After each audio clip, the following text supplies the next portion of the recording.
अब कल ही की एक घटना और सुनो। हमको ये नहीं पता था कि यहाँ आने के लिए वैक्सीनेशन चाहिए होती है। वो तो भगवान की कृपा की हमारे एक भैया एक दिन पहले आ गए। उनको एयरपोर्ट पर पूछा गया वैक्सीनेशन हो गई? बोले हाँ कोविड की। वो कोविड की नहीं, येलो फीवर की। बोले ये क्या होता है? अब ये भी लोग भी इतने व्यस्त थे कि इन्होंने बताया ही नहीं हमको कि यहाँ ना हमको पता था कि भाई ऐसा कुछ होता है। अब उसका फोन आया, महाराज जी वैक्सीनेशन करवा के आना। मैंने कहा भाई ये क्या भला है? मैंने कहा कथा सुनाने के लिए सुई तो मैंने कभी नहीं लगवाई, ये पहली बार ऐसी विदेश यात्रा जिसके लिए वैक्सीन लगवानी पड़ेगी। तो बोले वहां जाने के लिए जरूरी नहीं है, वापस आपको इंडिया आना है तो आपको वैक्सीन होनी चाहिए, क्योंकि वहां अगर बाई चांस आपको मॉस्किटो बाइट हुआ तो फीवर वायरल जो भी। अब शनिवार को सारे सरकारी अस्पताल बंद, उनमें कहीं भी मतलब ठीक है वैक्सीन करने के बाद वो बाद में सर्टिफिकेट देते हैं, हमको तो ऑन पेपर एंड टाइम पे चाहिए। और लास्ट दिन की मैं दिल्ली में कथा घोषणा कर चुका था सुबह 11 बजे से। अब दफ्तर खुल रहे हैं 10 बजे, 9 बजे से पब्लिक बैठी है कथा सुनने के लिए, और मैं इतना परेशान। मैंने कहा पासपोर्ट है नहीं, वैक्सीन लगवानी पड़ेगी। गए वहां जाकर के उन्होंने पहले तो चेक किया कि इनको कोई वो तो नहीं है, क्या बोलते हैं उसको, एलर्जी तो नहीं है। फिर बोले अब आधा घंटा हम चेक करेंगे, अगर आपको एलर्जी हुई तो। मैंने कहा सुनो ये मत लगाओ ना, आप सीधा वैक्सीन कर दो। बोले देखिए अगर कुछ हो गया तो सीधे परम पद गई हूं। मैंने कहा इतनी खतरनाक वैक्सीन है क्या कि बिना एलर्जी चेक किए लगा दी तो सीधा हो जाएगा? अब साथ के सब भाई लोग मेरी ओर देखें, बोले महाराज बढ़िया अफ्रीका लेके जा रहे हो। मैंने कहा लगवाओ भाई। सब लोगों ने वैक्सीन लगवाई। अब वो वैक्सीनेशन हो गई, और उसके बाद सीधे मुझे स्टेज पे जाना, तो वो बोलते हैं कि कुछ हैवी खा लीजिए और बुखार आएगा, घबराना नहीं। मैंने कहा यार ये तो बड़ी दिक्कत है। फिर मंच पे पहुंचे और वहां मैं डोलो, हमारे यहाँ डोलो खाते, पैरासीटामोल मैंने तैयार रखवा रखी। मैंने कहा मुझे बुखार लगेगा तो बीच कथा में रूमाल से ले लूंगा। कथा सुनाई, कथा तक कुछ नहीं, कथा के बाद में थोड़ा शरीर टूटने लगा। परेशानी, दिमागी स्ट्रेस अलग, मन का स्ट्रेस अलग, तन का स्ट्रेस अलग, इतना सब कुछ हो रहा था। और फिर लास्ट वाले दिन क्या होता है कि सब मिलने और आते हैं जो कथा आयोजक होते हैं। अब वो चीफ जस्टिस, उनके सारे अधिकारी गण, उनसे मना भी नहीं कर सकते, सब मिलने आ रहे हैं। और मैं सबसे ऐसे ही मिल रहा हूँ, यहाँ फोन पे फोन बज रहे हैं। अब ये सब चीज हुई, चलो ठीक है पासपोर्ट मिल गया, थोड़ा दिमागी तनाव आए। मैंने पीछे अपने भाई लोगों को, मैंने भाई सुनो कोई सीट खाली हो तो मुझे बताओ। मैंने कहा चलो इनका तो जो भी काम चल रहा है। इधर थोड़ा सा हुआ तो यहाँ एक बूढ़ी माता जी बैठी थी। अब I just want to say just please make some distance. मैंने कहा क्यों? I have some personal issues, I just want you should not touch me. मैंने कहा अरे भगवान, मैं पूरे रास्ते ऐसे आया हूं मुंबई से नायरोबी तक। भैया इस कथा के लिए बहुत इन्वेस्टमेंट किया गया है। तो आप ये नहीं कह सकते कि साधक की लाइफ बहुत इजी होती है। आप वैष्णव हो तो आपकी लाइफ में कोई दिक्कत नहीं होगी, ऐसा नहीं हो सकता। पर यदि आप वैष्णव हो, यदि आप भक्त हो, यदि आप हरि चिंतन करते हो, यदि आप भक्ति मार्ग में चलते हो, ठाकुर जी से प्रेम करते हो, सिचुएशंस तो आएंगी लाइफ में, पर आप उसको सिर पर धारण नहीं करोगे। उस सिचुएशन से परेशान नहीं होगे, टूटोगे नहीं।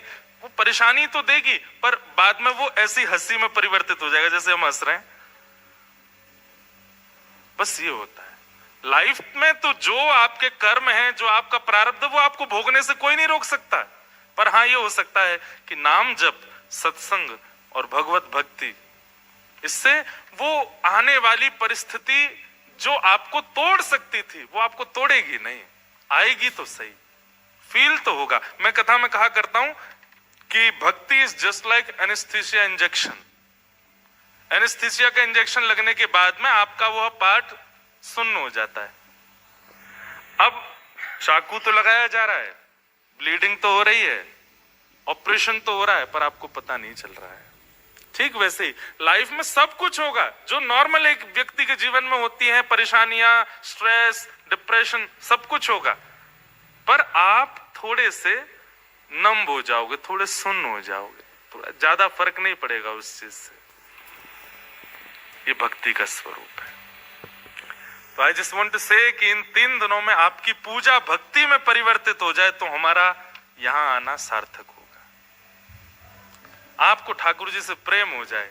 श्री कृष्ण सबके हैं, पर उनसे कोई संबंध आपको अनुभव हो, वो कौन है मेरे,